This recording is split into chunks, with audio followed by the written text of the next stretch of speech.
Hello,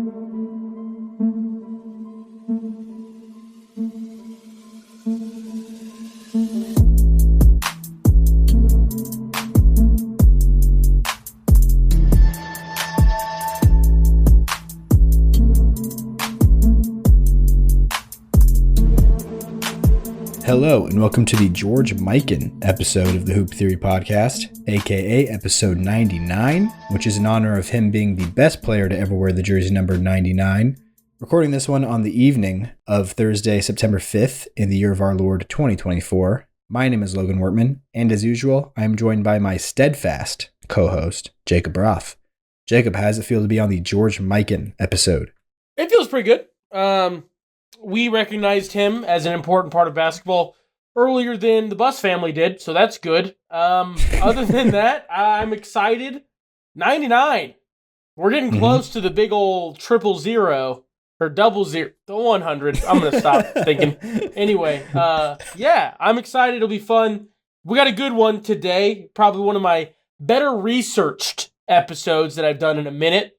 I had the time to sit down and really get some intel down, so yeah, it'll be a good one. Yeah, and for those that don't know, or it's probably in the title of this episode, I'm guessing, but we're going to be talking about the awards heading into this upcoming NBA season, not really predicting, I guess it would be predicting, yeah, because we're not deciding who our winners are like we do at the end of the season, but we are predicting who we think is going to win it or make at least a very strong case for winning each of these awards. And those awards are the MVP, Defensive Player of the Year, Rookie of the Year, Coach of the Year, Sixth Man of the Year, Clutch Player of the Year, one of our favorites here. And I think Most Improved Player is the other one that I didn't mention yet. So we'll be going through those here in a second. But first, I'd like to thank everybody for listening and say that please be sure to hit us up on Patreon or buy me a coffee if you would like to support us.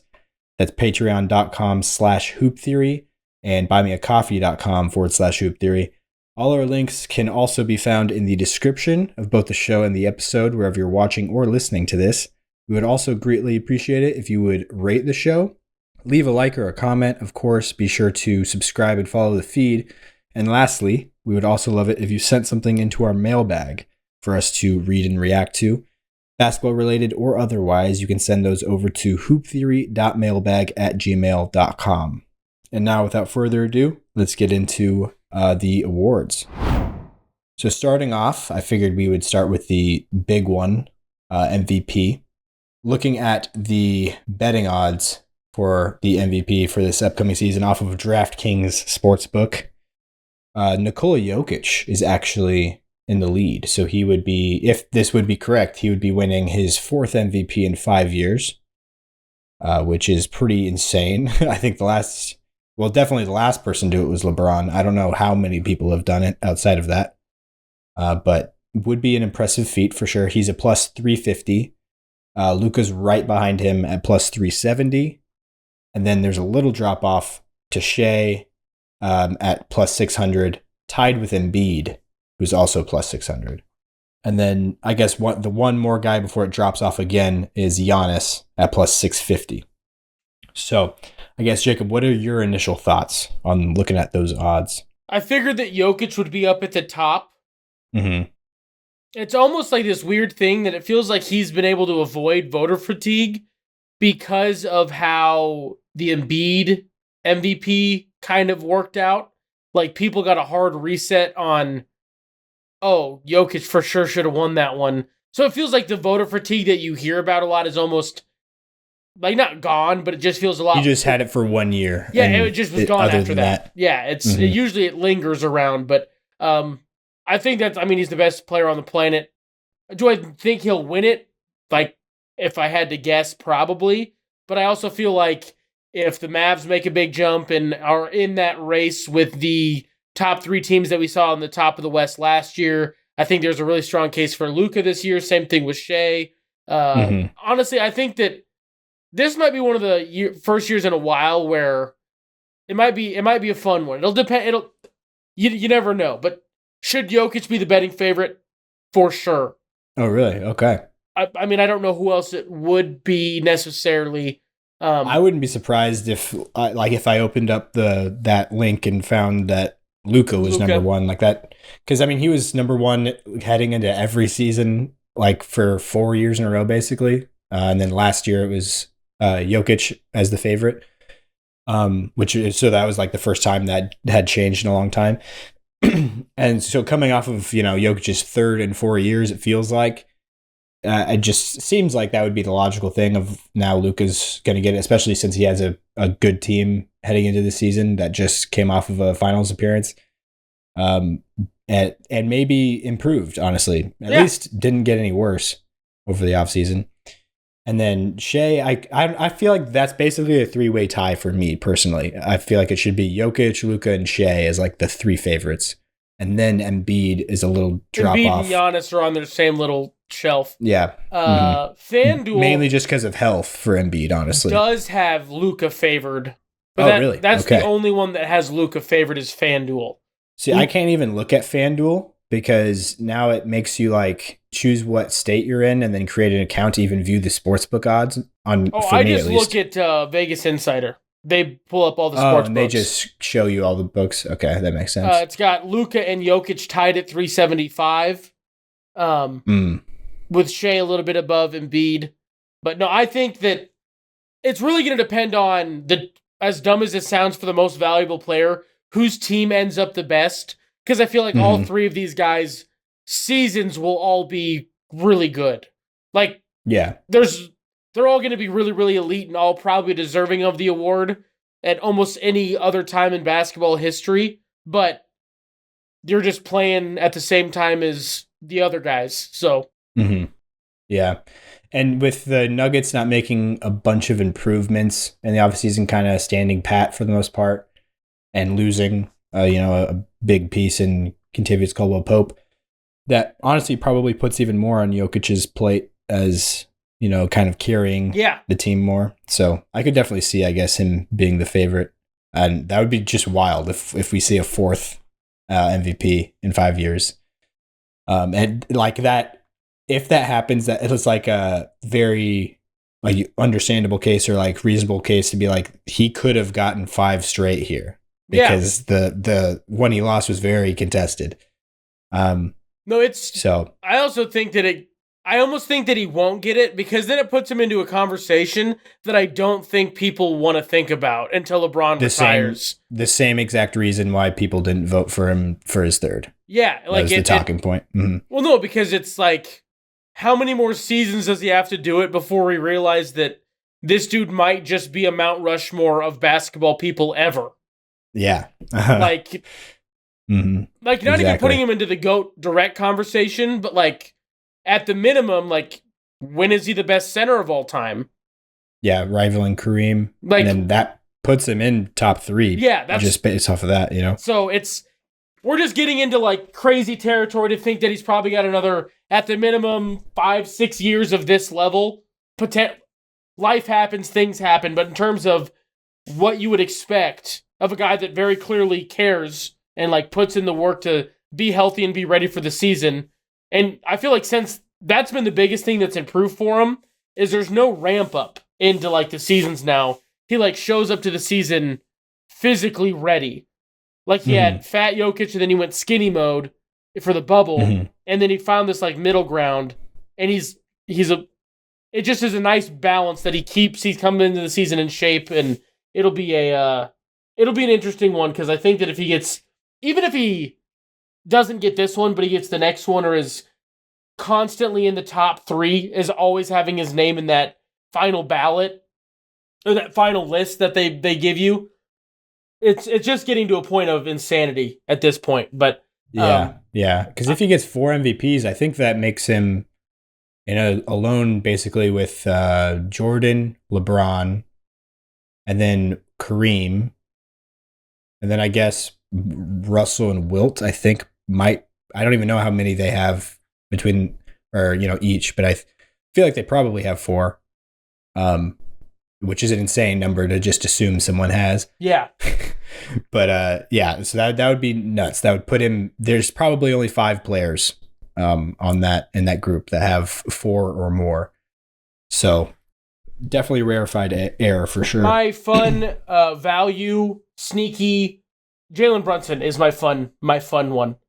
Oh, really? I don't know if he will, but like if I have $10 and I want to throw it away, essentially, if the Knicks like end up the 1 seed in the East and the Celtics crumble or whatever happens, yeah, Jalen Brunson being the MVP, I feel like is not out of the question at all.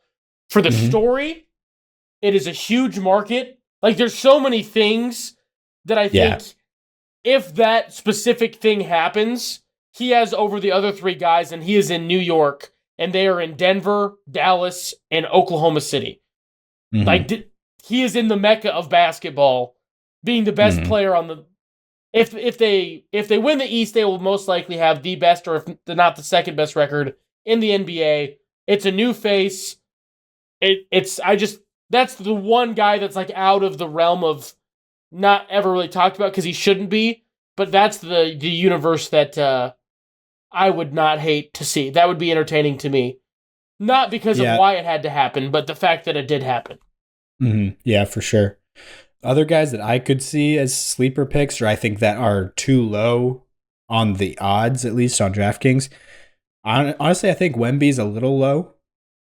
He plus 2,500. Like I could see maybe plus. DraftKings has him the lowest out of everyone by kind of a lot. Okay, where do the other books have him? BetMGM has him at plus 2,000, which is good for right under Jalen Brunson, so that'd be 8th. DraftKings has him. So wait, that would be 8th. So who is Tatum or Ant below? Ant is above him. Ant is below. So Ant is above him. Jokic, Doncic. Did I just count wrong? 4. No, he's 8. So it's Jokic, Luka. Tatum's below him. On this list, Tatum's below him. Okay, on this list, Tatum's below him. Okay. And then Tatum's below him in every sports book that's not DraftKings, actually. Wow. I don't think that's right. I mean, I don't think it's wrong, I guess, either way on that one, but it's weird to not have Tatum. One of them might not make the playoffs, and the other one will be the 1 or 2 seed in his conference and the best player on the team. There's there's a line. But if the Spurs are good, no, that's almost a guarantee. That's like a bet on the Spurs being good. You might as well parlay it with the Spurs being a top 4 seed, because that's the only world that happens. I'll say 6. Like, what if the Spurs are like a sorry team other than him, and he drags them to a 6 seed? That is in the realm of possibility. That'd be like what Jokic did, a few years ago. Yeah. Other than instead of his team just being full of injuries, his team's just not good. My favorite statistic of the day that I've seen is Alperen Şengün has the same odds as LeBron James, according to BetMGM and FanDuel. I don't even think that's just wrong. Fun. That's just fun. Yeah. It's like a fun little thing. DraftKings, LeBron has twice as good of odds as Alpi. But still, but back there, it doesn't even really matter at that point. When you're way down 20,000 and plus 40,000. But the other guy that I thought is a pretty good value pick for where he's Kobe White has better odds than Pascal Siakam. Wow, that seems wrong. No, it is wrong. That is very wrong. Very much so. I agree with you. He has higher odds than Kyrie. He doesn't even have odds on DraftKings. He only has odds in BetMGM's draft book, because I think they give everyone odds. Oh, okay. But on DraftKings, you can bet. Sorry, continue. You're gonna say Bronny James also has odds at plus 200,000 for MVP. Yeah. Okay. Zion Williamson is the guy that I was gonna say is kind of low to me with plus 10,000. I could definitely, because like comparing that to John Morant, who's up at plus 3,000, that seems like there shouldn't be that big of a gap between them. Honestly, I feel like it should just be Josh should come down to that number, because the other people in the plus 10,000, Donovan Mitchell, Tyrese Halliburton, those are names I'm okay-ish with Zion being around. Ja being all the way up at plus 3 is what feels more wrong than Zion being 10. I feel like Zion should be over Trey and over KD. I think. In terms of like KD having a MVP season seems like it doesn't mean that he's less good. Obviously, I rank KD higher than Zion in like who's the best player right now. But having an MVP year, KD's like that doesn't seem super realistic just because of how often he plays in the regular season, and then what the team's built like. Formation of the team. Zion heading into this year, especially if they do trade off of Ingram, it's going to be his team, completely. And if he's playing a lot, if he's being healthy, which it looks like he's probably like, there's more hope for that than most years heading into this year because of, I don't know if you've seen like his weight loss. Yep. Lost a lot of weight. Yeah. So looks really good. I think he's lighter than he was when he played at Duke. Wow. That is insane. No. So that's exciting, I think, for Pelicans fans everywhere. Mm-hmm. Probably be a lot more explosive. Yeah. But also I think Donovan Mitchell should be higher than Trae Young and maybe KD also.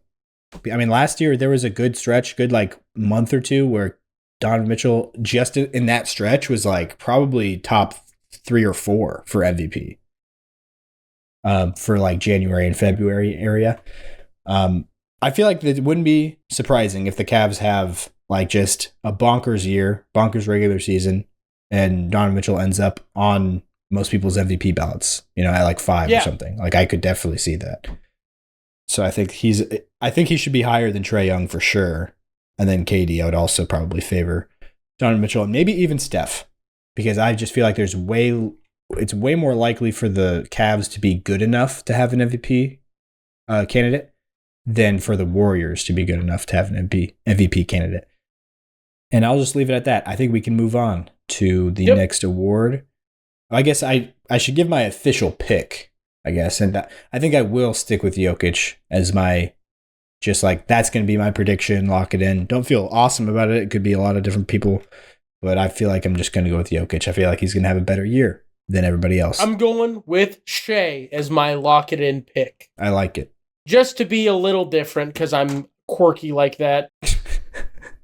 Not like other girls. Totally different. Now on to Defensive Player of the Year, which I think is the second most important or most prestigious award here. Victor Wembanyama is actually he's a negative favorite, meaning he's more likely, according to DraftKings Sportsbook, than the field to win Defensive Player of the Year. Which I think is correct. Yeah. Really? Yeah. I mean, it might be. That's just wild for a preseason heading into the regular season award to be a negative favorite. That's pretty wild. Other than maybe like in a year where, like last year with him as a rookie, like in a year where it's like one rookie is just way more talented than all the rest. Yeah. But like for an award like Defensive Player of the Year, that seems because Defensive Player of the Year is such a team award historically. Yeah. It's like always given to basically like the anchor of the best defense, and the Spurs definitely not a guarantee to be. I mean, they could, I guess, but it's definitely not a guarantee for them to be top 5 in the defense category. Top 5 is a realm of possibility. It's a realm of possibility for sure. But I just don't think that they'll end up being better than a T-Wolves or a Celtics, teams that are like almost built to be good defensively and then just coincidentally have offense. Like just like that's just how those teams are built, where the Spurs just have a freak defender in Wemby. I think also Rudy Gobert is out of people's good graces. That's a great litmus test if someone actually knows basketball, their opinion on Rudy Gobert. How so? Like if they think he's the worst basketball player ever, they just don't know ball. Okay, yeah. Mm-hmm. But if they can be like, yeah, he's got his flaws, but like he's very valuable to a basketball team, you're like, you're not dumb. Yeah. You actually watched basketball. Yeah.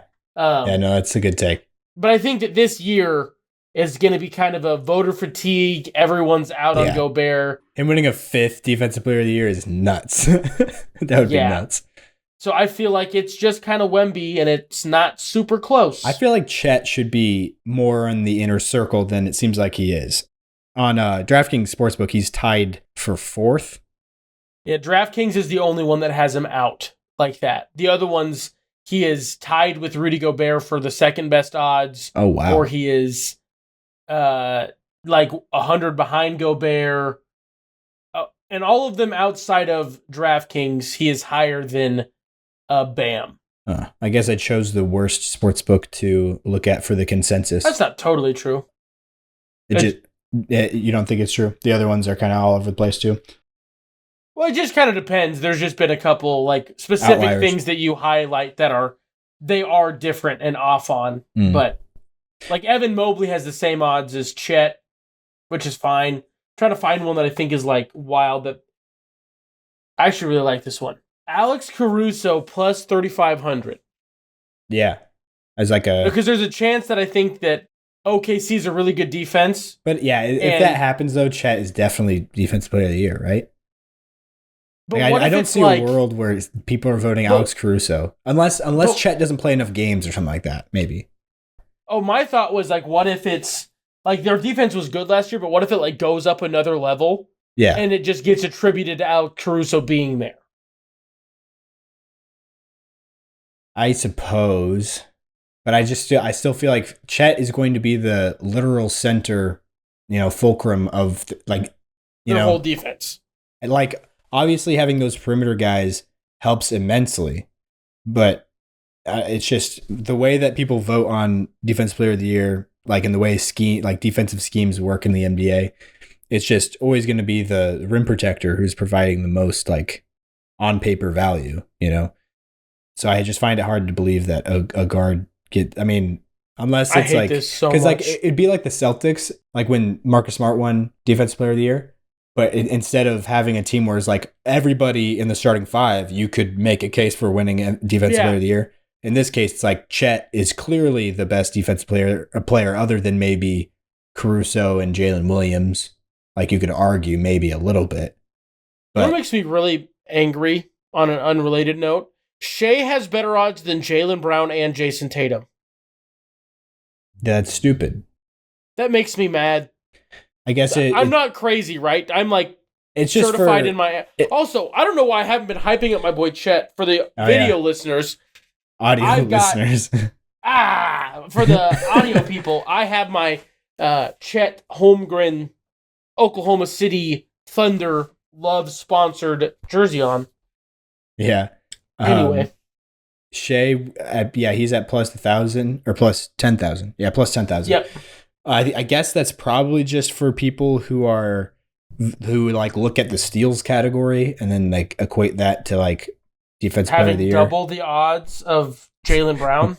I mean, if Shea leads the league in steals again, that matters a lot to some people, I guess that's crazy to me. To me, not really, because Allen Iverson led the league in steals lots of years. World-renowned bad defensive player. Yeah. Yeah, that's crazy. I know, but I think Wemby is. I'm gonna lock in Wemby. I think it is Wemby. I mean, do I get your point of it's kind of crazy that he's already just negative odds? Yeah. I'm not saying it's wrong. I'm just saying that's kind of wild. It's just wild to think. Yeah. But I'm going to be very confident that Victor Wembanyama will be your 2024-2025 Defensive Player of the Year. Mm-hmm. For sure. Yeah. I don't mind that one. Other ones I wanted to highlight, I guess, Anthony Davis down there at plus 18,000 isn't a bad pick. Jaren Jackson Jr., getting another one after having a 1-year hiatus with the Memphis Grizzlies being down in the tank. And then OG Anunoby at plus 3,000. I kind of like it. If it's not going to go to a center, I feel like OG is probably the best pick for that on that Knicks squad. But yeah, I'll go with Wemby as the favorite. He definitely should be the favorite, and he will be my pick. But if I have to choose somebody else, I think I'm going to go with Evan Mobley. After all that Chet talking up I just did, I think I'll go with Mobley. All right, and then on to our favorite award here at the Hoop Theory Podcast. That is the Clutch Player of the Year. That is a joke for people who don't remember or have not heard our iconic argument that turned into a couple clips on our social media pages of us arguing between what is the most important, or what is more important between sixth man and clutch player of the year? Yeah. But I guess to look at the candidates for the clutch player of the year, I feel like this is probably the hardest. This or most improved. It's got to be the hardest award to predict because you just don't know. It just depends on scenarios they get put in. Mm-hmm. If they just end up getting the ball, like there's like so many different things that. Yeah. And it's usually going to be a team that's like more in the middle of the pack, like around 500, because they're going to be playing a lot of close games. And Luka Doncic being on the Mavs in the Western Conference, playing a lot of close games. I feel like could be a pretty good pick there. Steph, I feel like the Warriors might be a little bit below good enough, but maybe if they get to like 38 wins, they could be in a lot of crunch time scenarios. So Steph wouldn't be a bad pick to go back to back. Shea is another guy that's up here at the top of the odds. Jalen Brunson, Anthony Edwards. I feel like Dame, I also want to mention. Jamal Murray is very high. Why is he so high? Plus 2,000? I wonder if people think he's going to be in a lot of close games. I think it's just, honestly, I just think it's because of the amount of like game-winning only thing. Shots. That's like his thing. Yeah. Yeah. But it's like only those shots. You know what I mean? Yeah. He's not like, he's a good crunch time player, don't get me wrong, but he's not Jokic. Yeah. Like Jokic should definitely be higher than Jamal Murray. I feel like, yeah. I bet it's probably going to be what about like a Paolo? Wow. Paolo, is he on here? Oh yeah, he's not that far behind.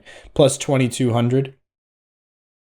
Oh, so yeah. I'm just trying to think of teams that'll be like, they're just going to be in a lot of dog fights, like as you kind of said, and I feel like the Magic are in that realm for sure. I feel like there's like a world where it's Tyrese Maxey and the Sixers just are also in a lot of dog fights, and he's the guy they go to in the crunch. I feel like it might be DeMar DeRozan doing it over on the West Coast in Sacramento. Him and De'Aaron Fox kind of take away from each other. Yeah, in that, so I don't know how that'll all work, but I just feel like heck, we might actually. Maybe this is KD's time to shine.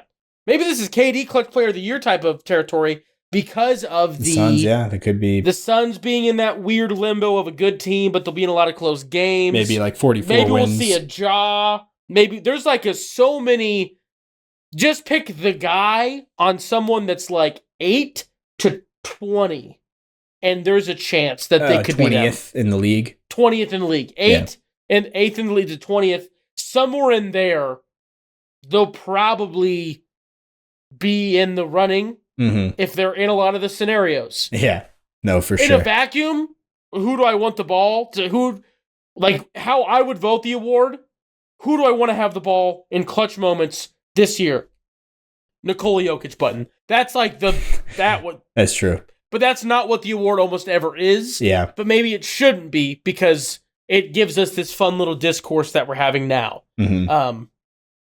Also, Brunson, maybe, depending on how this Knicks group works. Yep. But I feel like there might be too many cooks. Maybe because he's fifth. Because Josh Hart also is like, I'm going to be a scorer sometimes. I don't know. It's confusing. Yeah. I don't know what's going on. Yeah. Derek White is my Celtics push. I push Derek White forward. For clutch player of the year? If I have to pick a Celtic, yeah. Wow. Where is a Celtic on here? There probably isn't one for like a million miles. Tatum. And it's probably Jalen. They put Tatum. Oh, Tatum can't close games out, but let's give him high odds for clutch player of the year. What the? Well, it's not super high, but it's plus 5,000. The highest? That feels wrong. The highest on the Celtics? It does? Kind of. To me, I feel like that's who I would...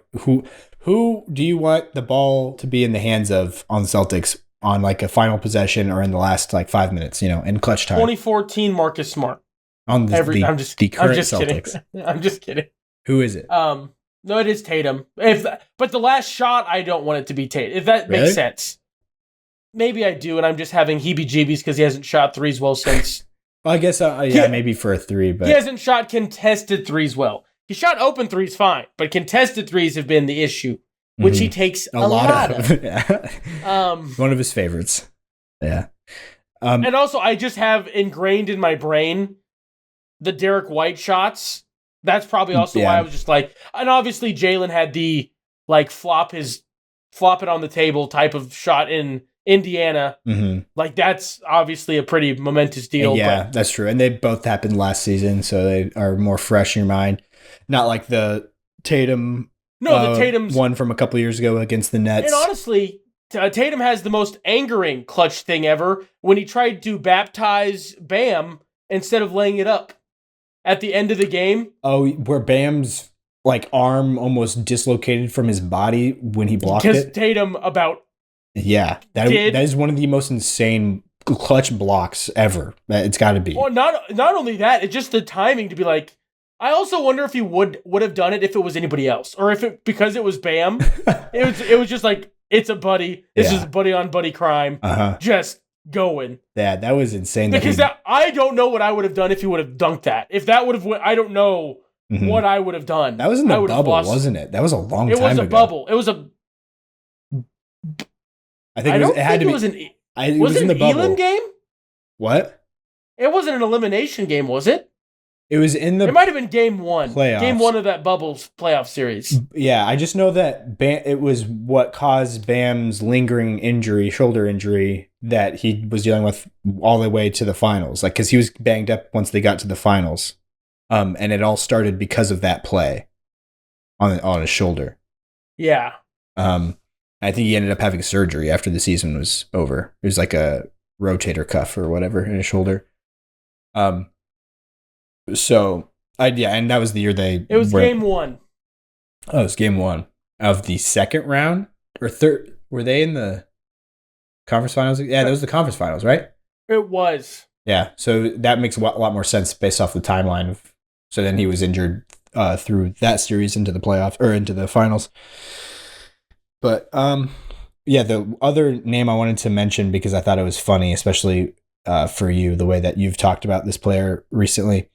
Another name that's on here is Franz Wagner as a plus 6,000 for clutch player of the year. Brother man has shown the opposite ability in 2 games. I will say that the two biggest games of his professional basketball career. Yeah.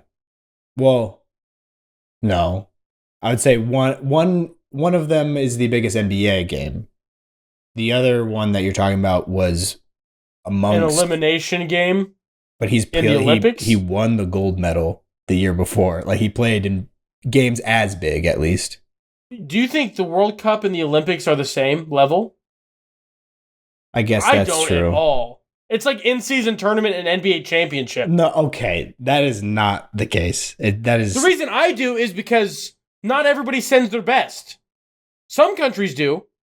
Yeah, it's not quite the same level. I'll give you that. Maybe the in-season tournament is too much of a jump. But, like, yeah, I unequivocally would say the 2 biggest games of his professional basketball career were the elimination Olympic game that he pooped the bed, and then also... I think you overplayed how bad that game was. Like, I don't think at the end of the game, in the clutch moments... He missed a few shots in a row, yeah. But like he ended up it was not that bad of a game.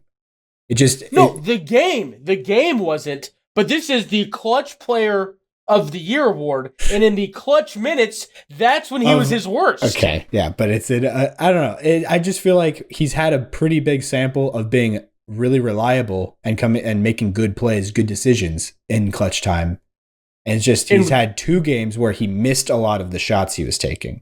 Which they weren't like bad shot selection. It was just they weren't falling. And to me, I'm just like, it feels like it's being overblown quite a bit.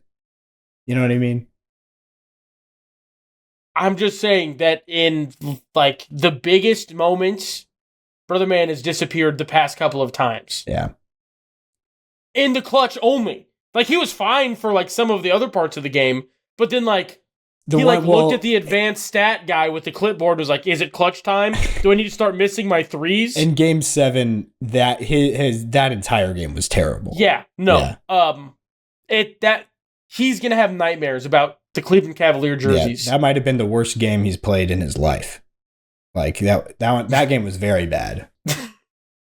Sorry, whenever we talk about a bad shooting line, my brain immediately goes to, I am humbly one of the best basketball players in the world. Yeah. Tatum, yeah.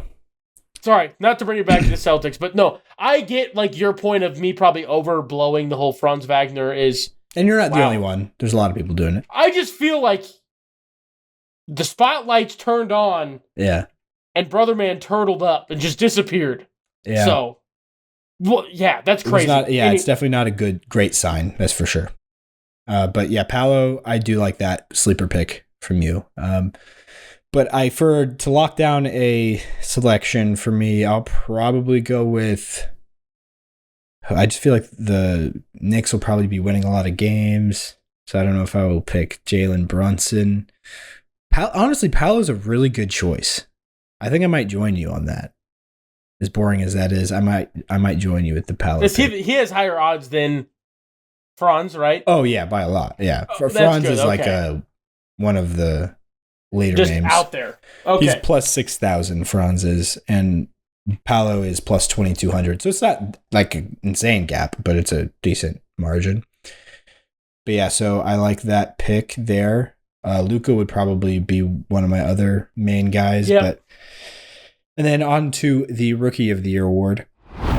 This is one of the most boring Rookie of the Year races I feel like I can remember in a while. I think it's not boring in terms of like if you just like look at like this is one race and not the quality of the horses. Oh, like this will be a fun race to watch. Maybe, but the horses, if you put them like in the race, the heat after, you'd be like, that's not a very fast horse at all. Yeah, I suppose. But I feel like it might end up kind of being like the Malcolm Brogdon Rookie of the Year season, where it was like it was close. Like it was not like a clear favorite, but also it was like there's nobody that really feels like a Rookie of the Year. It just like feels like there's not somebody who we should give this award to, but we have to pick somebody. I think there's a world where Edie might feel like he deserves it. There's a world. Yeah. I also think that there's a world where Stephon Castle is big and just like maybe it won't, like you'll have to actively watch the Spurs to notice it because that's just the type of player he'll be. Wemby will get all of the big things, but Castle will be like, if they end up a good playoff team or a fringe playoff team, whatever, I think it's because Castle panned out, for lack of a better term. Yeah. Another one that I think that could be very fun and very electric is if LeBron moves on to a different favorite white boy and Dalton Knecht becomes a dog. That's my other like hypothesis of this guy could be just fun. Yeah, I feel like he could be fun, but I guess being a valuable rotation guy in this year's class kind of puts you in contention for Rookie of the Year. You know? Terrence Shannon is my other one that no one's talking. Maybe people are. I don't know. I didn't look at the odds of this before. Terrence Shannon is one that I feel like if he gets into the rotation could be very good. Yeah, for sure. He's plus 4,000, by the way, so he's not very high up the list. That puts him at like 20th. I'm trying to think if there's anybody else that I'm thinking of. Buzelis is my kind of favorite pick, honestly. Bad team. Could be insane type of guy. Feels like a pretty classical, like, Rookie of the Year type of guy. Like, he could be, like, he could put up some numbers, you know? Klingon is another guy that I think is like that. But he doesn't have the offense to, like, feel... And also the fit is just... Unless they get rid of somebody. But, like, heading into the year... I assumed they were going to with taking him at all. Yeah, but they have and not even just taking him because it was the best value, but like everyone knew that they're taking him. No matter what. Yeah, it was like a known thing at draft night that Kling Kong was going to be a Trailblazer. If he fell that far? Yeah. Huh.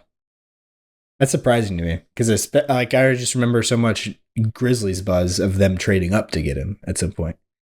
But especially since he fell to 7, I was surprised that they didn't trade because I thought they would trade up at least like by 6. If he fell to 6, then here come the Grizzlies. But I really wanted it to be the Spurs. I just that UConn core staying together, and then the Wemby, you're like skinny kind of big center guy than just your meat wall. Man, it got me excited. But it's not going to happen, but it will happen in 2K for sure. For sure. So Zach Edey, for those who don't know, is the favorite. Is he the favorite everywhere from what you see? Let me open it. Because he is the favorite on DraftKings. He's plus 600. It does appear that he is the favorite in every single, but it is very close with him and Reed Shepherd. Yeah, and so Reed Shepherd, for those who remember, I had as my number one guy in the draft. He was my favorite player in this draft, who I thought should have gone number one, basically. But even though I believe that 3 or did he go 4? He went 3 to the Rockets. 3. And even though I believe that, I still think Edey has a pretty It's just because of the role he's going to play. Exactly. I think is the biggest thing. Because there's so many guards in Houston, especially with Fred VanVleet there at the point guard position. It just feels like Reed Shepherd won't be as needed as Zach Edey will be for the Grizzlies, who will be very needed in the rotation. Yep. As a big man who can play some big minutes for them, hopefully. And so just based off of that puts him higher than basically everybody else, honestly. But Buzelis, I think, is in a similar spot where there's not a lot of guys in front of him at the spots. Like Patrick Williams is like his main competition.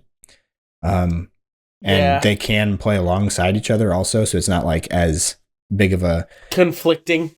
Yeah, exactly. So I feel pretty good about that one. So and that's why I'll probably put Buzelis above Reed Shepherd.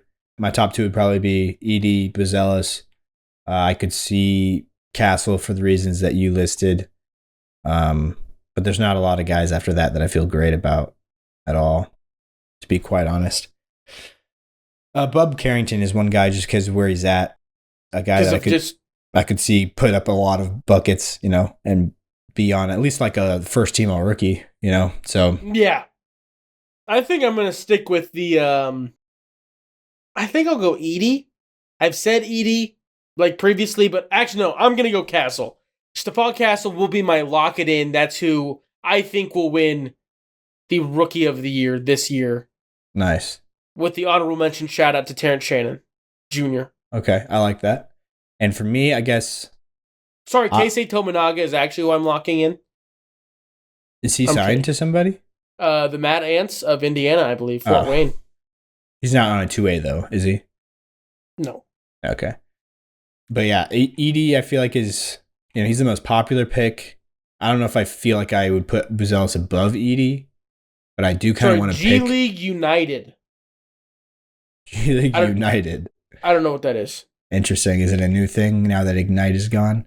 Maybe. I don't know. I just know that he played for G-League Ignited. United. Sorry. United. You're correct. So yeah, I don't know if I'll pick Buzelis over Edey, but I kind of want to just because Buzelis feels like he's more of my pick, more so than the popular pick. So I'll go Buzelis for that reason, for it to be a little bit more unique. Buzelis will be my Rookie of the Year prediction. And now on to Most Improved Player, which before we started recording, Jacob said that he is going to have some thoughts about this one for sure. So, and already he was kind of shaking his head in anger as I brought up this award. What is your affliction, Jacob? Wemby is the betting favorite, and him winning this award would be dumb. Because you feel like he was already too good to begin with, or I'm more in the boat of a Benedict Mathurin or a Josh Giddey, or Josh Giddey's one of my favorites for sure, probably my favorite. Or who's another guy that could burst onto the scene? Cade Cunningham. Jovic is one. Your beloved Denver Nuggets rookies, pick one. Either of them. Probably Christian Brown is the better chance. Rookies? Last year's rookies. My brain is This is his third season, Christian Brown. Whatever. Sorry. I don't young care guy. enough. Yeah, it makes sense. Yeah, young guys. Young guy that's not a rookie, yeah. So last year's sophomore class, whatever. Mm-hmm. Those types of guys that are now getting roles and are going to improve and not just be I'm not saying that Wemby isn't going to get better, but I have always been anti second year because the second year jump is almost always a thing. Always. Yeah. Like if Scoot Henderson is as close to what we thought he was going to be with how kind of rough he was last year, I'll be like, that one makes more sense. Yeah. That one makes more sense. But Wemby was like good, and now like his team is built around him, and he's like done it. So but now what if he goes from being what he was last year was like a 25-ish top player in the league? There's realms. What if he's like top 3 this year? Yeah, no, that is what it is deserving of. But that's and you don't feel like that's very likely? I would not be surprised if that was the case, to be quite honest. No, the thing that gets me is I think he'll win it even if that doesn't happen. Not that I don't think that's like likely or possible or you think that he'll win it if what? Even though that won't happen, even if that doesn't happen, and he only improves what kind by of improvement? 2, yeah, he only I guess like 2 points a game, pulls in another rebound. You think he would win it if that happened? Yeah, because of how stupid people are and how dumb things are. But the Spurs are a better team. I hate everything about this. I don't think that would happen this year. I don't think that would happen. I because feel like for him to win, he would have to be like 23 into a game, the 30 at least. Wait, what? So 20. Okay, because I mean, like, what your average as a rookie was? What, 18, 19 points a game? I guess I don't even remember off the top of my head. I think it was like 19 points a game, though. I just think that it just, for me, there are some second year guys where like there's like a giant. Oh, no, leap. it was more than I thought. He averaged 21, almost 21 and a half points per game last season. So if he gets to 25 points a game, he just wins it. With like a margin, like the same type of proportional upgrade in like the other categories. I don't think that's crazy. Yeah. But then if there's a guy like Josh Giddey, who's going to have a giant leap. Probably, yeah. But that's also situational, pretty majorly situational. Like, do we think that Josh Giddey is going to be that much better this season than he was last year in a vacuum? If he shoots well, I will be like, that's just improvement. Yeah, fair. But how much better than 34% you think he's going to be?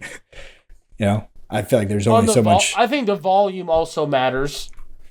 I don't think he's going to be taking that many, but I'd be surprised. But yes, in that world, if he were to be knocking down 4 threes a game, at a 40% when's the last time clip. we had a most improved player that wasn't just a situation upgrade? I feel like that's just what the award is now. Ja was a 1 to 2 year. Yep, you're right. Not a situation upgrade. Was it 1 to 2 or 2? I think it was 2 to 3. Might have been. I thought it was 1 to 2. I think it was 2 to 3. Pretty sure. It was because it was him going from like a pretty good young player to like an MVP candidate. Yeah. And a lot of people didn't like that one for the reasons you kind of gave about the Victor thing, about how it's like, oh, he was good last year. But it's like, he made one of the hardest jumps there is to make, and he made it very quickly. So like, I feel like he was a really good candidate, to be honest. Laurie 2 years ago. Wow, that was 2 years ago that he won? Yep. Wow. Ja was 3, so it was Ja's third year, you were right. Second going into third. Mm-hmm. Or second, like the jump was the second to third, not the first to second. Mm-hmm. Julius Randle, Brandon Ingram, Siakam. All of these previous players were like... Siakam, I think, is the perfect example of like some things changed, but he just took advantage of... Because Kawhi improved and just got better. I don't know. So yeah, most of them are situational. I would agree. Has anybody ever won this award twice? Mm-mm. Some people have been really close, though. I don't think anybody's won it twice. That would be insane to be like... I think Giannis has been very close. To doing it twice? Yeah, because he won it once, for sure, right? Yep, 2017. 17. And then I think the next year, because that next year is when he became like MVP caliber player. And so it was similar to like a Ja Oladipo thing. the next year. Oh, yeah. For Oladipo's one season of glory. Which he was great. He was very good. He was like second team All-NBA, I think. Deservedly. But he just never got back to that. which is unfortunate. Where is he now? Is he on the Grizzlies? Is that where he is? Because didn't he get traded for Steven Adams? And then I think he got waived by the Grizzlies actually after that. So I don't even think he's on a team at all. I might be wrong, but he's a Rocket. I thought he was on the Rockets and then got traded for Steven Adams. Maybe he's back with the Rockets after he got waived by the Grizzlies, I guess. Because I'm pretty sure he got waived by the Grizzlies once he got there. I'm pretty sure I think we said that on this show. I think that was something I found out. So he might not have a team at the moment. Maybe it's the Heat? Again? He was on the Heat. Yeah, so if he is on the Heat, it's his second time being on the Heat. But regardless of where Victor Oladipo is in this, heading into this 2025 NBA season, my pick for most improved player is probably going to be Giddey. Even though, like I just said, I kind of give a counter argument to it being like a situational thing. Giddey is still probably going to be my favorite. Some other guys I like, Cade Cunningham, Cam Thomas is another one that's situational, like him just having all the buckets in the world at his fingertips. Denny Avdia is another situational one. I don't feel awesome about it though, because I could definitely see him being similar to what his role was in Washington, but I could also see having a new situation where things are structured around him more as more of a ball handler, like being more involved in the offense. And if that happens, then I could definitely see him being in this race. Evan Mobley having a bounce back year after having he's improved each year, but it's not been at the rate as what people were expecting, you know? So having more of an uptick or more of a jump in his ascension would definitely get him into that conversation. Scotty Barnes. I'm going to say Christian Brown. That's mine. Christian Brown. Yeah, I think it's a good pick because him coming into the starting lineup, him filling in a big role. I don't think that's a bad pick at all, to be quite honest. But yeah, I'm going to go with Giddey as my pick. I think he's a pretty major favorite for me, to be quite honest, even though he is 5th in odds, which I think is too low. Jonathan Kuminga, I don't mind. He's at 3. He's the only guy in this top group that we haven't mentioned. Yes, but I don't mind that one because of, the Warriors kind of moving on from some older pieces, but they did also just sign somebody who would be at the same spot for him, battling for minutes with him with Kyle Anderson. But I do feel I think Kuminga Potts is almost as likely as Kuminga. I'm not sure I'm as high on Kuminga as a lot of people seem to be. They seem to think he will just step in and it will be like it's done. He's in. He's going to be the guy. I just don't. Not really? The guy. That's Steph Curry. Well, I mean, he'll be the guy at that spot, at the 4 spot. Yeah. Or 5 or what. Him and Draymond will probably be the bigs, unless they start Looney. But I just don't know what the Warriors are going to do. They just have a lot of new things to shuffle around, and I don't know how it's going to end up looking. I just feel like he's deserved a lot more playing time than he's got for a while now. Yeah. And now that they're heading into this new year, it feels like with the natural progression of things, him being more on an upward trend in his development versus the guys around him like Kevon Looney or Andrew Wiggins, who are like flatlining or maybe even going down in Andrew Wiggins' case. It feels like he should be the guy that's just getting the starting spot, and when he's played, in the minutes he's gotten, he's produced pretty consistently. So I wouldn't be surprised, if he is in this mix, in this group of people, very high in this race. And Emmanuel Quickley is another guy that I think is a pretty good situation improvement type of gamer. Precisely. And so then moving on from most improved player, my pick was Giddey. Your pick was, I already forgot. Christian Brown of the Denver Nuggets. Coach of the Year is the second to last award. We're almost at the end here, but the odds for that, what does that motion mean? Jacob it's Joseph Mazzulla. Okay. By miles. Have you seen what this psychopath said? What Joe Mazzulla said? Yeah. What? I hope I can see the red dot when they're aiming at the target. Saying like there's a target on your back, and he was like, well, I hope they put it was right on my forehead. I want to see the red dot. What a psycho. What a crazy freak. What kind of interview was this? It's just a Joe Mazzulla interview. Hop on sometime. They're wild. Like it was like a press conference? Yeah. Oh, just Joe Mazzulla. It sounds like it would be a podcast, like more of a laid back kind of. From what I understand, it was a like a formal interview of sorts. Nice.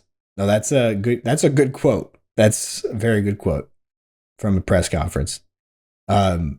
He's second in odds. Why is he so high? I don't understand that. What would be? It was on a radio show. It was on a radio show, okay. So it was not that makes quite full on press conference. But can you want to make the case? I guess of what Joe Mazzulla's case would be if he were to win. Just be best record thing. Best record. Also, in terms of a coach standpoint, he has taken a if they are as good as they were again, or better, if not better, 64 wins or better type of thing. Yeah, like knocking on the door of 70 type of thing. Yeah. That's obviously, but like if they do something like that, where they mid-60s again, that's insane. Yeah. That will prove that he didn't just get handed a Ferrari of a roster, which he did. He very clearly. Why would that prove that if he's coming back with a as good, if not better, roster? Probably because not quite as good. Like, because of the Porzingis loss? Is that what it is? He's like if they go and do it again, it's not just a roster thing. Everyone else around them has built up also.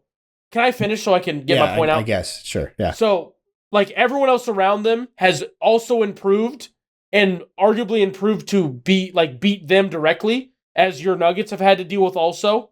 When you get to the top, people build in the offseason to beat you. Yeah. That's what the Paul George, that was a fit no matter what. Even if the Celtics won it all or didn't, it didn't matter. But that makes them better to beat the Celtics. Yeah. The Knicks is about as close to a Celtics beater as you could try to build. Yeah. That's fair. If they are able to go through the East again during the regular season, because the postseason doesn't count, and win like they did again with not having Porzingis for probably over half the year. Yeah, that's the big relying piece, on Xavier Tillman and moving things around. And 38-year-old Al Horford. Mazzulla ball, like this offensive thing that's like not a new concept, but there's just I don't know. It would blow my mind if he is the best, if they are the best team in the NBA 2 years in a row, having to deal with some levels of adversity.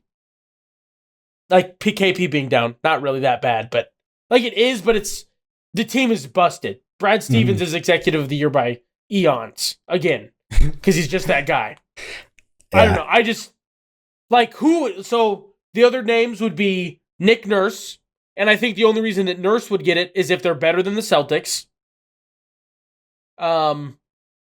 Who's other coaches that I would think? It's also there's always going to be a coach in here because of his team still getting a really good record despite a bunch of injuries that occur. So like it could be maybe Embiid only plays like 40 games, you know? No, if that's the case, then give it to Nick Nurse. Yeah. If the 76ers are still a top couple of seed and they don't have Embiid, for sure. Mm-hmm. I think it's just Mazzulla's to not win, rather. Like, I don't understand that at all. So, because just based off of your logic of like last year, when because your whole thing was because everybody claimed it was only because of the roster he had. Yeah, I mean, I think you even. I remember a quote you said. You're like, it's like a kid getting handed a Ferrari, like he can drive fast and that type of thing, which like. I don't necessarily think is 100% accurate, but I understand that narrative. But that I don't see what them just being really good once being again able to repeat with the same roster. Commonly called the hardest thing to do in all of sports is repeat again. Well, what you mean like have a really good season? Repeat as the champion of the regular season, you mean? To have 65 wins, whatever. Because the playoffs won't count. Because that's just how the award works. Yeah. With your target on your back all year, having to deal with the KP. I think there's a case thing. there. I'm just surprised by that being like enough to be like, oh, it's his to win, it's his to lose, basically. Because I just feel like there's teams like because I the think most things common have to go more. Other teams have to have things go their way more than Missoula has to have. Like Missoula, I think should have the top betting odds because but not him over the field necessarily. No, not that crazy. But Okay. Missoula should have the best odds because less things have to go in a weird way wrong for him to win the award. Because you have to overcome things that go wrong to win Coach of the Year usually. Yeah. Mm-hmm. Or take a team that's not very good and bring them, or not viewed as very good, and bring them up to the top. A team that didn't have a great record last year, like the Rockets, he is the best odds in DraftKings. Udoka does. Okay. Because I feel like that's just the most common style or common narrative for a coach winning this award is a team that's like middle of the pack the year before to even bad. Diagonal last year. 2 years ago it was the Kings. Mike Brown. Mm-hmm. And them just making a ginormous jump to like being a top 3 or 4 seed. Just making. I just think the West is too hard for any team to break through that. But I guess the Rockets it's a lower bar because they were like out how of the playoffs. Bad they were. Yeah. They didn't even make the play-in. They were the 13 seed, something like that. I think. So 13. If they were the 13 seed last year and this year they're like the 6th seed, would you be that surprised with the Rockets being the 6th seed? It's probably the higher end of what you would predict, but it's not. That would be insane for the Rockets to be the 6th seed, right? No. So if that were to happen, it's like the high end of reality or of what you could predict or foresee. But if that were to happen, that I feel like that Udoka would have a very, very strong case for Coach of the Year for how it's typically awarded. Yeah, I feel like another team that could do that maybe if they're like way better than we think they'll be. Budenholzer with the Suns. If anyone's going to be able to just grind out a bunch of wins with a talented roster, but regular season wins, Bud could do that. That's his thing. Eric Spoelstra still hasn't won this yet, so there's always that to throw out there. Yeah, him lurking. If the Lakers end up good, because of the story, they'll just be like, oh, JJ Redick, first year.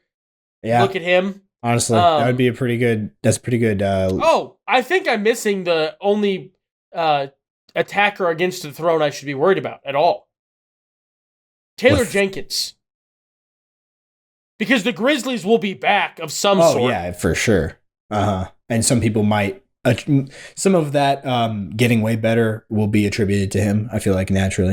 If they end up in the same conversation as that top 3 in the West last year, instead of the Mavericks punching into that like we think they will, if that's the Grizzlies instead, I feel like it's probably Jenkins.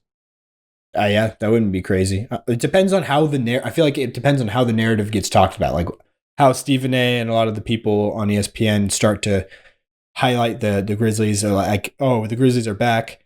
Are they going to talk about Taylor Jenkins as like the first thing they bring up? Or are they going to be talking about like, the injuries and job, like all their players being back, Yeah. It's like I could see that going either way but if they end up a top 4 seed in the West, I feel like that'll just be the story that does it.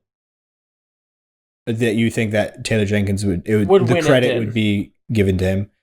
When it comes to the Coach of the Year voting, everybody knows it's because everyone's coming back from injury. But to go from a bottom feeder because of injuries, but still to be that bad and then turn into hosting a playoff game. Yeah. That would be, I think, enough of a story. Which is what they were right before they got hurt, a top 2. They were the 2 seed. So, but I would argue the West is. Yeah, it's a different West. Almost twice as it's like it's there's insanity. More teams up in the echelon that they were hovering in. For sure. So like being the 4 seed is probably around where they like in the top 5 seeds is probably where they belong. And then like there's like a Spurs conversation also that if they do really well. I mean Popovich's last ride, just throw him another one. It's not is it his last season officially, or are you just kind of saying towards the end? I just threw that out there as a thing. Okay. Jamal Mosley, who I think honestly, if some things go different, those last 3 days of the regular season, he might have won last year's. Mm-hmm. He's tied with Missoula for second on really? DraftKings. Mm-hmm. Yeah, he's really high up here. To give those odds, it's Udoka at 1 at plus 900, and then Missoula and Mosley, Nick Nurse, Tom Thibodeau. I don't Mark like Tibbs Daigneault. that high. Oh, really? At 5? Yeah, 5. If Joe Mazzulla was not allowed to win it last year, Tibbs is not allowed to win it this year. His roster got upgraded. His roster did get upgraded. I'm being kind of over the top sarcastic, but but also I just feel like last year he was my pick last year for Coach of the Year. Tom Thibodeau was because of they were the 2 seed. Last year was different than this year. Yeah, it was like because they were the 2 seed, despite like some of their best players being out like the entire season, basically. So that was just also everyone had them in the like 6 like play-in realm. Yeah, a playoff team, but in the play-in. When it was like revealed that OG was not coming back, or OG was going to be out for a long time, and then Julius Randle was not coming back anytime soon, like with 2 months left in the season, people were posting like goodbye or like, like basically making posts that were like, oh, I'm so sorry, I love you, Knicks. It's like in memoriam type of posts for the 2024 Knicks, and then they ended up the 2 seed. It also helped that a lot of other people got hurt that they were climbing on top of, ahead of. Down the stretch of the season? Yeah. Who got hurt? Like the Pacers didn't have everybody the whole time. Obviously Joel Embiid being out also didn't help. That's true. The Heat getting dinged up as they were going down the stretch. The reasons that the Celtics title is fraudulent, all of those. Excluding Giannis, I guess, because he didn't get hurt until the playoffs. Yeah, I was going to say, most of those I feel like were in the playoffs. But like Donovan Mitchell was hurt before the playoffs, and then he got hurt again. Like a lot of those teams had... I'm not trying to take away from what the Knicks did last year. It was nuts. But the teams they were climbing over were getting dinged up, as what happens in a regular NBA season. I would give you the Sixers for sure. They definitely fell Pacers? out of... Pacers, it was like a bit of a slow burn. Like it was Tyrese got hurt probably a little while before this, and then he came back and then just wasn't near as good as people. Yep. And he wasn't as good when he came back. He wasn't even close to as good as he was before he was injured, which people weren't expecting. So and that kind of gets attributed to the injury thing too, though. I feel like.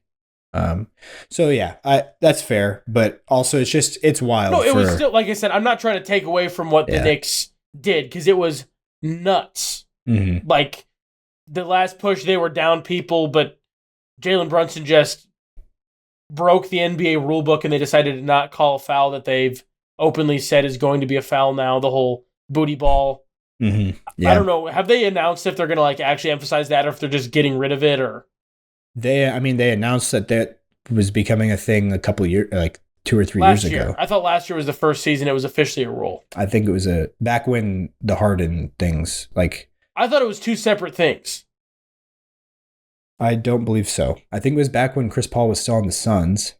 I thought this specific rule was enacted last year in tandem with the offensive flop tech. Oh no, I don't. I think it became a talking point or a point of emphasis in the refs press release thing heading into the year.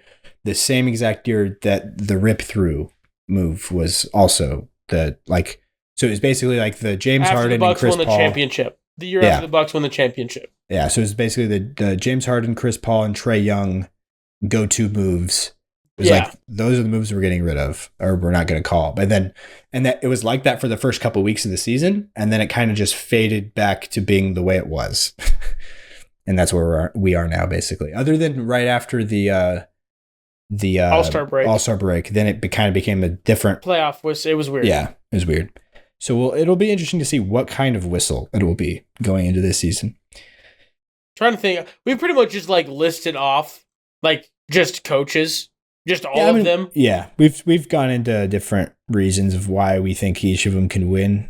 But I don't know if Rivers, if Dame, if they can get that situation figured out, maybe. Yeah. I don't think that's insane. I think the one I feel the best about outside of Missoula is I'd go Jenkins or Mosley. Those are the two that I think I'm. I really do like Udoka at being one of the top guys. I think it just depends. I guess it depends on how you feel about the Rockets. Like if they're going to be able to make enough of those little leaps to be substantially better. If they're like a 6 or 7 seed, that I think it kind of relies on that probably. Unless nobody else has like an awesome case, then the Rockets being the 8 seed or 9 seed also could potentially get them in there, or get him in there rather. But yeah, I guess for a final answer, I will go with, I'm just going to go with Udoka. I don't feel great about it, but that is the most clear team to me that's like, there's a clear path that it's like, if this team is a lot better than they were last year in the standings, which is kind of expected to me at least, then he could be very, very talked about for this award. And that's going to be who's leading the conversation, so I'm going to go with him. Who is your pick? Is it Joe Mazzulla officially? Yeah. Makes sense.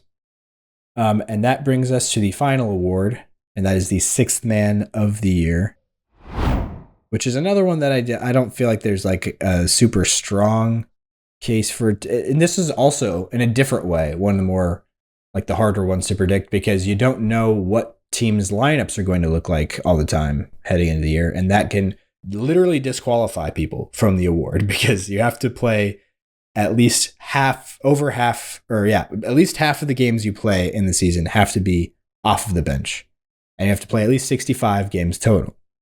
So at least 32 or 33. Yeah. At least 33 of your games that you play have to be off of the bench. Yeah, it's a tough one.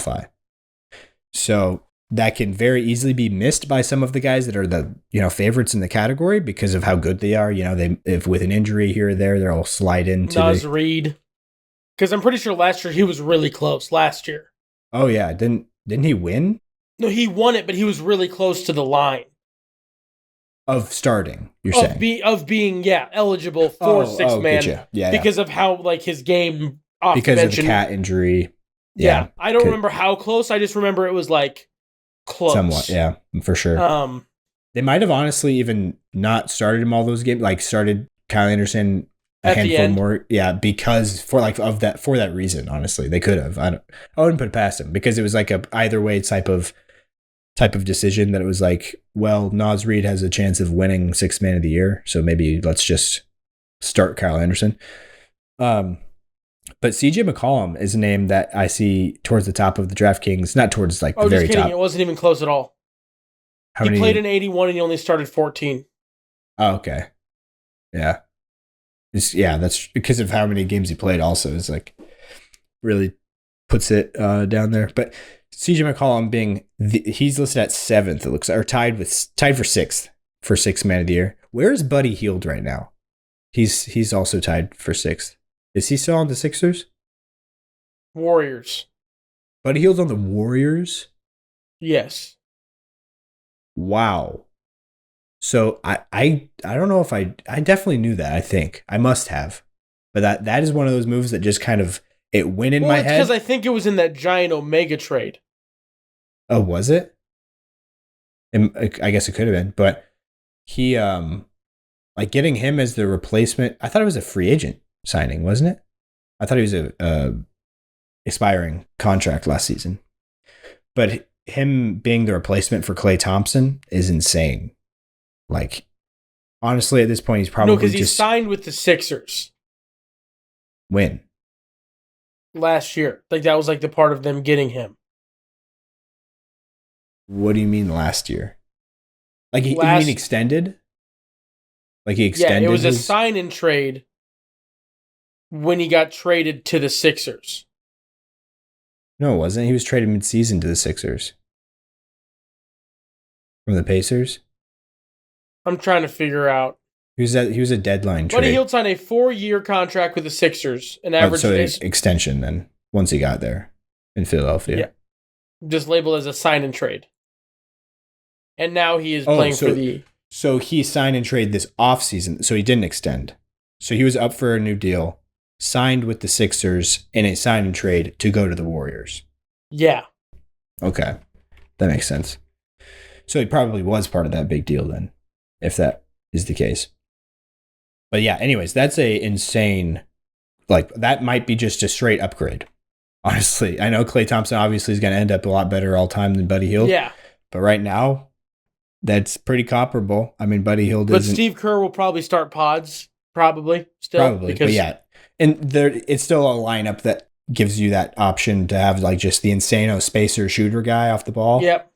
Buddy Hield is an option. Or the do-it-all guy that can also shoot because he's a Warrior. They can all do that. But yeah, so I don't mind that one. But anyways, yeah, CJ McCollum, though, is the one that I thought was interesting, that it's like, I didn't even really think about him as coming off the bench. Did you, CJ McCollum? Just because they got DeJounte Murray? No. So I guess they're... I still don't think he comes off the bench. Like, not enough. I don't know. It's just, I wouldn't put money on CJ McCollum winning the award at all. Yeah, that's for sure. But him coming off the bench, I guess, would make... Or I guess the alternative to him coming off the bench would be Trey Murphy, I'm guessing. I don't know who they're mocking up being. I'm guessing they probably have the starting lineup as DeJounte Murray and probably Brandon Ingram at the 2. And then Herb Jones, Zion, and whoever they have starting at center, which I think is Misi, the rookie that they drafted. Because they just don't have a center right now. But maybe that turns out to be good, like the Mavericks last year, where it was like, oh, they have nobody to play center, and now they have 2 really good starting centers. But who knows? I still feel like they're... Caruso, he's another guy that I think could be an interesting, depending on the games, like depending on how OKC goes. I feel like if he ends up eligible, I would assume he'd be like the favorite, maybe. But it's the big close. If he's eligible type of thing. Yeah. Well, no, I think that's like playing into his odds as if he's eligible at all. Yeah, DiVincenzo's another guy like that. Josh Hart, I think, will be another guy like that. Probably one of the 2 of them. It won't be both. It'll be either or, yeah. Yeah. Malik Monk, who is my pick last year. I feel like he could definitely be in that range again, unless there's like, Kevin Huerter's hurt a lot. One of the Pacers... There's going to be like 3 guys that'll be in it, like Matherin, McConnell, and I guess McConnell. Yeah, I guess. It's just 2. One. I like him as like one of my favorite, like just good, solid bench guys, bench players. But like for him to win the award, it seems kind of far fetched. But maybe not. Just because he's not the type of guy that usually wins, because he doesn't like. Westbrook? Usually it's like a scorer. Oh yeah. Westbrook, yeah, unless there's a lot of Jamal injury games, which very commonly happens, then he would probably be starting quite a bit. Nembhard. Oh, Nembhard. I knew there was another Pacer that I was blanking on. That wouldn't be bad at all. And I think that Norm Powell, he's another guy who's up there quite a bit, but I feel like he must be starting off in this Clippers team, right? With all the guys they've lost, I feel like Norm Powell has to be starting. You'd think. Bogey is the other one I wanted to bring up as a guy that's not very favored in the odds at all, but is always like kind of in the mix, I feel like, as one of the best guys coming off the bench. Bogdanovic, but also that could be another thing of like, without DeJounte Murray now, maybe Bogdan is starting. But he's not there. He's in New York. He's in Brooklyn. That's Bojan. Oh, okay. Yep. Sorry. Okay, I'm tracking. I feel like he could definitely be in that mix. Peyton Pritchard, as I'm scrolling down, is in here in the odds, plus 8,000. Al Horford, like people like that. But I think that those are like, again, the same categories you put TJ McConnell, like, I'm very glad that they are coming off the bench on my team. Yeah. I'm amped as heck. No, for sure. But I don't think they'll win 6-man of the year because of the nature of the team they're on. Mm-hmm. Do I think Peyton Pritchard could go somewhere and be the 6-man of the year? He is prototype 6-man of the year material. Yeah. He is the mold. Average 13, 14 off the bench. 96 points in a pro-am type of guy. Yeah. But the team he's on doesn't really constitute the success for 6-man of the year nominations. Mm-hmm. I don't think. Yeah, no. With such a strong top 5, that makes it pretty hard. But yeah, I guess my official pick for sixth man of the year would probably be Malik Monk. Especially with DeRozan being there, I feel like he's probably definitely going to be coming off the bench quite a bit. Yeah, I'll go with Malik Monk. I'm going friend of the pod, Nas Reed. Friend of the pod. Yeah, okay. That works. I think that's a pretty good pick. He would be going back to back also. Is that what we did last year? Did we pick those two people last year? Not preseason. I don't think so. But like for our awards at the end of the year, who we thought won, you picked Nas Reed and I picked Malik Monk. So it's kind of like who we just thought won. But yeah, that will do it for today's episode, this week's episode, doing the awards. Next episode will be the big 100, as we talked about before. The plan, as of right now at least, is that's going to be a pretty special episode. We're going to be doing an all-time list finally, which we have not done so far on this podcast, given our all-time rankings or picks type of thing. So we will be doing that. I don't know if it's going to be just top 10 or top 20 or what we're going to do. Top 100 feels like it's a bit ambitious. Top 100's a lot. Also, we will do it'll be a joint list, so we won't have this we'll have just like a I don't want to commit to that yet. I feel like that could be like a secondary thing. We could arrive on where we would, but I feel like we should come into it because I just feel like that creates the most conversation, us both having our own picks. But yeah. Either way, though, we can kind of build our joint list as we're going through it. And that will be something that we can post somewhere, something that we can document and make a nice graphic or image for to show what our list is, to post somewhere. So be looking out for that. Thank you guys for listening. Check out the Patreon, buy me a coffee, links in the description everywhere. Mailbag. hooptheory.mailbag@gmail.com. Please send in your stuff to that. I think we've gotten a couple more since the last time I looked. But yeah, keep doing that and we'll go through those sometime soon, before the season starts, hopefully. But yeah, without further ado, stay happy, stay healthy, and we will talk to you guys next episode. Peace.